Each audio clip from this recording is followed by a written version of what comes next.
बाक्सा जिल्ला सालबारिनि जानाय आदार जगायग्रा आरो कन्जुमार एफेयार्स डिपार्टमेन्टआव दुंहाव थासारि। रेशन कार्ड मोनैनि रायजो राजाफोरा खुद्रिसारदों जानाय आदार जगायग्रा आरो कन्जुमार एफेयार्स डिपार्टमेन्टनि मावख'आव। CPIMनि दैदेननायाव बे हाबाफारिखौ मावफुंनाय जादों। गं 20निबो बारा गामिनि गोबां नखरफोरा आखाइ आखाइ आरज बिलाइ आरो गुबुन गुबुन दाबिनि गोसोखांलाय लानानै कन्जुमार एफेयार्स डिपार्टमेन्टनि मावख'आव गोख्रोङै खुद्रिसारदों। बे हाबाफारियावनो 21 नं सरबक बियाबनि MLA मनरन्जन तालुकदाराबो बाहागो लाफैदोंमोन। लोगोसे रेशन कार्ड मोनै सुबुंफोरा रेशन कार्ड मोनागौमानि सोमावसारनायखौ थाद'नाय गैयै लांबाय थागोन होननानै बुंथिदों। बरपेटा रोडनिफ्राय अनजय बसुमतारीनि खौरां। খুবই দুর্ভাগ্যজনক ঘটনা। আমার দেশৰ আমাৰ ৰাজ্যৰ সাধাৰণ মানুহক আজি চৰকাৰে ৰেচন কাৰ্ডখন পৰ্যন্ত দিব পৰা নাই। আনফালে তেওঁলোকে বিৰাট হিতাধিকাৰী সৃষ্টি কৰাৰ গৰ্ব কৰে, কিন্তু আজি সাধাৰণ গৰীব মহিলা যিসকল আহিছে তেওঁলোকৰ ঘৰত ৰেচন কাৰ্ডৰ চাউল নাযায়, তেওঁলোকৰ ঘৰত ৰেচন কাৰ্ডৰ অন্য সামগ্ৰী নাযায় আৰু ৰেচন কাৰ্ডখন নোহোৱাৰ ফলত অন্যভাৱেও তেওঁলোকে সামাজিকভাৱে বা বিষয় প্ৰশাসনিকভাৱে যথেষ্ট অসুবিধাৰ সন্মুখীন হৈছে। পূৰ্বতে এই মানুহবিলাকৰ ৰেচন কাৰ্ড আছিল, এতিয়া নতুনকৈ যেতিয়া ৰেচন কাৰ্ড 15 চনৰ পিছত খাদ্য সুৰক্ষাৰ নামত দিয়া আৰম্ভ কৰিলে, ভেষ্টেড ইণ্টাৰেষ্টে এই মানুহবিলাকক বঞ্চিত কৰি কিছু ধনী মানুহক ৰেচন কাৰ্ড দিছে। দিয়াৰ ফলতো আজি তেওঁলোক বঞ্চিত হৈছে আৰু বঞ্চনা আছে কাৰণে তেওঁলোকে ওলাই আহিছে। আৰু এতিয়া চৰকাৰে যিহেতু ঘোষণা কৰিছে যে 7 লক্ষাধিক ৰেচন কাৰ্ড আমাৰ ৰাজ্যখনত পুনৰ তেওঁলোকে দিব আৰু কেন্দ্ৰীয় চৰকাৰৰ পৰা পাৰ্মিশ্যনো পাইছে।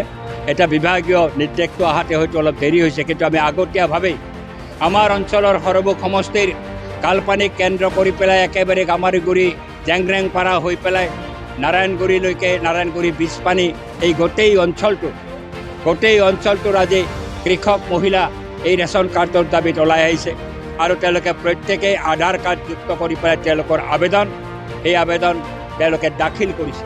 আৰু আমি নিশ্চয় আশা কৰিম যে বিভাগে গাঁও হিচাপে এইবিলাক স্কুটিনি কৰি আজি যেতিয়া চৰকাৰে ঘোষণা কৰাৰ লগে লগে তেওঁলোকক যাতে সহজে ৰেচন কাৰ্ড দিব পাৰে তাৰ ব্যৱস্থা গ্ৰহণ কৰিব। অন্যথাই মই বিধায়ক হিচাপেও ক'ম যে মানুহে আন্দোলনৰ ৰাস্তা লোৱাৰ বাহিৰে কোনো উপায় নাথাকিব, কাৰণ আমাৰ ৰাজ্যখনত যিখন চৰকাৰ চলি আছে এই চৰকাৰখনে মুখত বহুত কথা কয়, কিন্তু কাৰ্যত কামবিলাক এইদৰে নকৰে আৰু তাৰ বাধা দিয়াৰ এটাই ৰাস্তা আছে, আন্দোলনৰ ৰাস্তা।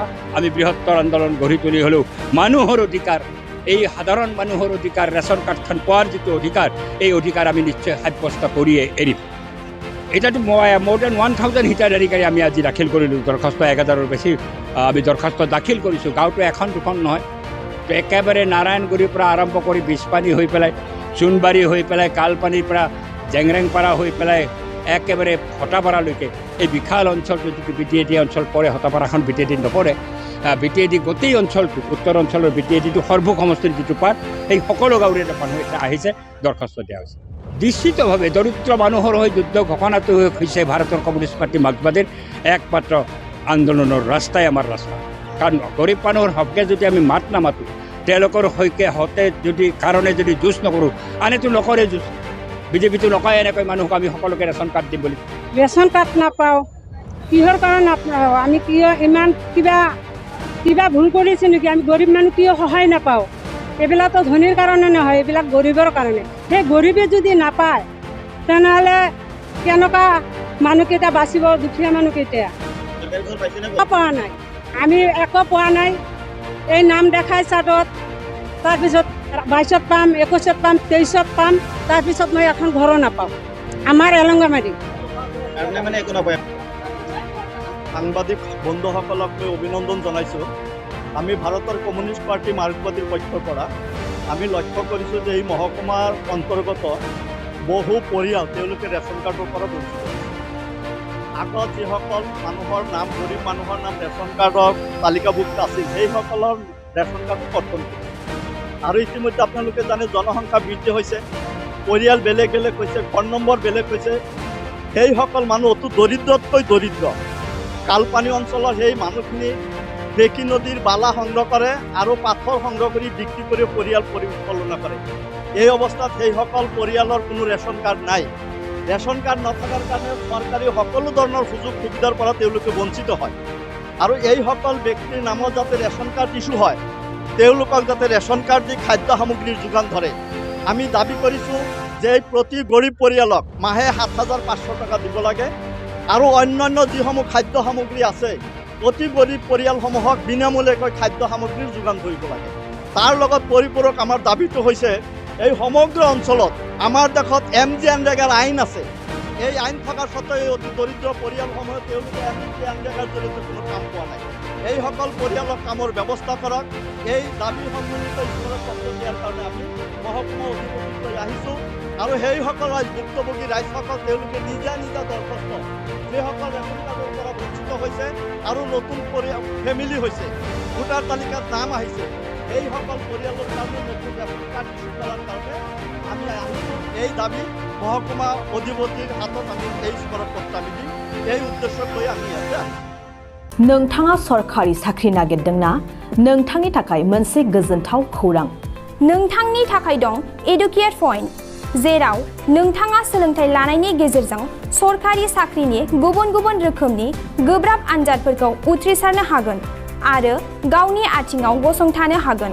बे एडुकेट पइन्टआव नोंथांमोना SSC, bank PO, bank clerk, bank SO, UPSC, FSC, defence, railway, state insurance, AAO, ADO, एसिस्टेन्टजों लोगोसे स्टेट लेभेल जब आरो माखासे सरखारि साख्रिनि आनजादाव गोनांथि जानाय आयदाफोराव सोलोंथाइ लानो हागोन।